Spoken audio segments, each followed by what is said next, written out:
Exit പോളുകളിൽ യു.ഡി.എഫിന് മേൽക്കൈ പ്രവചിക്കുമ്പോഴും തരംഗം പ്രകടമാകാത്തതിൽ പ്രതീക്ഷയർപ്പിച്ച് എൽ.ഡി.എഫ്. ഭൂരിപക്ഷം സർവേകളും ഇടതിന് 60 മുതൽ 70 വരെ സീറ്റ് പ്രവചിക്കുന്നതിലാണ് ആത്മവിശ്വാസം. കടുത്ത മത്സരമുള്ള ഏതാനും സീറ്റുകൾ കൂടി മറിയുമെന്നും എൽ.ഡി.എഫ് പ്രതീക്ഷിക്കുന്നു. എന്നാൽ ഭരണമാറ്റം പ്രഖ്യാപിച്ച എക്സിറ്റ് പോൾ സർവേയുടെ ആവേശത്തിലാണ് യു.ഡി.എഫ് ക്യാമ്പ്.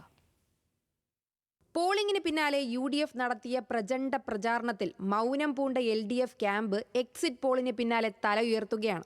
CPIM എക്സിറ്റ് പോളിനെ വിലയിരുത്തുന്നത് ഇങ്ങനെയാണ്. ഭൂരിപക്ഷം സർവേകളും എൽ.ഡി.എഫിന് 60 മുതൽ 70 സീറ്റ് വരെ പ്രവചിക്കുന്നു.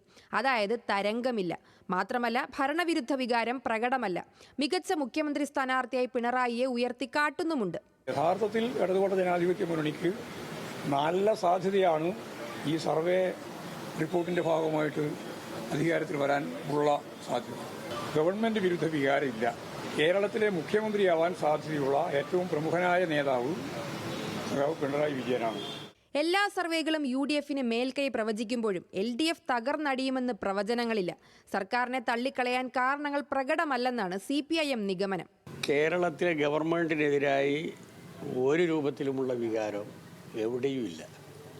പിന്നെ എന്തിന് ഇടതുപക്ഷ ജനാധിപത്യ മുന്നണിയെ കേരള ജനത വെറുക്കണം?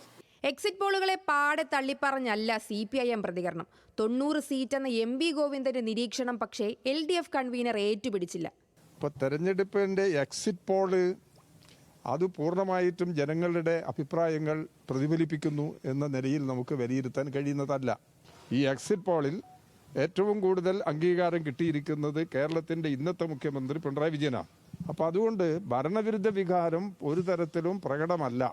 UDF കണക്കുകൂട്ടി 80 സീറ്റുകൾ തന്നെ എക്സിറ്റ് പോളിലും തെളിഞ്ഞു എന്നതാണ് കോൺഗ്രസ് നേതാക്കളുടെ പ്രതീക്ഷയ്ക്ക് ആധാരം. ഞങ്ങളുടെ ഒരു അസസ്മെൻറ്റും എക്സിറ്റ് പോളിൻ്റെ റിസൾട്ട് നോക്കുമ്പോൾ രണ്ടും ഏതാണ്ട് തുല്യമാണ്. അതുകൊണ്ട് UDFനെ സംബന്ധിച്ച് ഞങ്ങൾക്ക് വിജയം ഉറപ്പാണ്. ടീം UDF എന്നുള്ള ആശയത്തിനുള്ള പിന്തുണയാണ്. VD സതീശൻ നയിച്ച പുതുയുഗ യാത്രയും 5ന് ഇന്ദിര ഗ്യാരണ്ടിയും വോട്ടർമാരെ ഇളക്കി മറിച്ചു എന്നാണ് KPCC വിലയിരുത്തൽ. കോൺഗ്രസിന്റെ ഗ്യാരണ്ടി സ്കീമുകൾ അത് UDFന്റെ ഗ്യാരണ്ടി സ്കീമുകളായിട്ട് ജനങ്ങൾ അതിനെ ഉൾക്കൊണ്ടു. പ്രതിപക്ഷ നേതാവ് നയിച്ച പ്രതിപക്ഷ നേതൃനിര ഒന്നാകെ പങ്കെടുത്ത പുതുയുഗ യാത്രയ്ക്ക് ജനങ്ങൾ അതിഗംഭീരമായ ആവേശകരമായിട്ടുള്ള സ്വീകരണമാണ് നൽകിയത്. ഇതിൻ്റെ എല്ലാം പശ്ചാത്തലത്തിൽ UDFന് നല്ല വിജയസാധ്യതയാണ് ഞങ്ങൾ കണക്കൂട്ടിയത്. മലബാറിൽ UDFന് വൻ മുന്നേറ്റമെന്ന എക്സിറ്റ് പോൾ പ്രവചനം ഏറ്റവും ആഹ്ലാദിപ്പിക്കുന്നത് മുസ്ലിം ലീഗിനെയാണ്. UDF തുടക്കം മുതൽ തന്നെ പറഞ്ഞിരുന്നത് നല്ല ഭൂരിപക്ഷം ഉണ്ടാവുന്നുള്ള കേവല ഭൂരിപക്ഷത്തിനൊക്കെ അപ്പുറത്ത് പ്രതിപക്ഷ നേതാവ് തന്നെ പറഞ്ഞത് നിങ്ങൾ കേട്ടിട്ടുണ്ടല്ലോ. അപ്പോൾ ആ നിലയ്ക്കുള്ള പ്രതീക്ഷ എപ്പോഴും ഉണ്ട്. ആ ഒരു പ്രതീക്ഷയിലേക്ക് എക്സിറ്റ് പോൾ വന്നിട്ടില്ല എന്നുള്ളത് ശരിയാണ്. പക്ഷേ ഞങ്ങളുടെ പ്രതീക്ഷ ഇതിലും കൂടുതൽ വിജയം UDFന് അവകാശപ്പെട്ടതാണ്. അത് ഉണ്ടാവുമെന്ന് തന്നെയാണ് 4-ാം തീയതിയിലെ യഥാർത്ഥ പോളിംഗ് ഫലം വരുമ്പോൾ അത് വ്യക്തമാവും എന്നാണ് ഞങ്ങൾ വിചാരിക്കുന്നത്. തരംഗമുണ്ടായാൽ മത്സരിച്ച 8 സീറ്റുകളും വിജയിക്കുമെന്ന ആത്മവിശ്വാസത്തിലേക്ക് ജോസഫ് ഗ്രൂപ്പ് ഉയർന്നു. ഒരു വലിയ UDF തരംഗമുണ്ടായാൽ 8 സീറ്റും ജയിക്കാവുന്ന രീതിയിലേക്ക് കാര്യങ്ങൾ പോയേക്കാമെന്നുള്ളൊരു വിലയിരുത്തലുണ്ട്. UDF ഒരു സൗഹൃദപരമായി മുന്നോട്ട് പോകുന്നൊരു മുന്നണിയാണ്.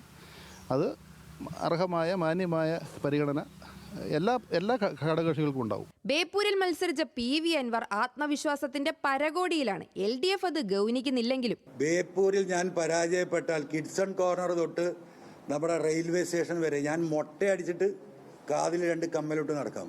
മുഹമ്മദ് റിയാസ് കമ്മലിടണ്ട, മൊട്ടടിക്കാൻ തയ്യാറുണ്ടോ? പൊതുവെ ഇടതുപക്ഷ ജനാധിപത്യ മുന്നണിക്ക് അനുകൂലമാണ് സാഹചര്യം.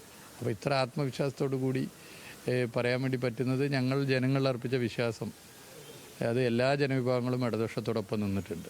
3ാം പിണറായി സർക്കാർ പ്രവചിച്ച വെള്ളാപ്പള്ളി നടേശൻ എക്സിറ്റ് പോൾ വന്നതിന് ശേഷം CPIMന് സംഘടനാ വീഴ്ചയുണ്ടായെന്ന വിമർശനമുയർത്തി.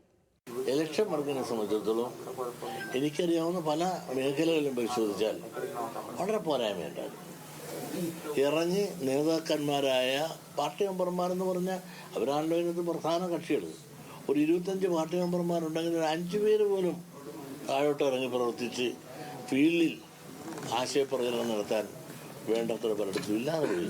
വോട്ടെണ്ണലിന് 3 ദിവസം മാത്രം ബാക്കി നിൽക്കെ തീർപ്പുകളിലേക്ക് എത്തിക്കുന്നതിന് പകരം മുന്നണികളുടെ നെഞ്ചിടിപ്പ് കൂട്ടുകയാണ് എക്സിറ്റ് പോൾ ഫലങ്ങൾ. News desk, news Malayalam.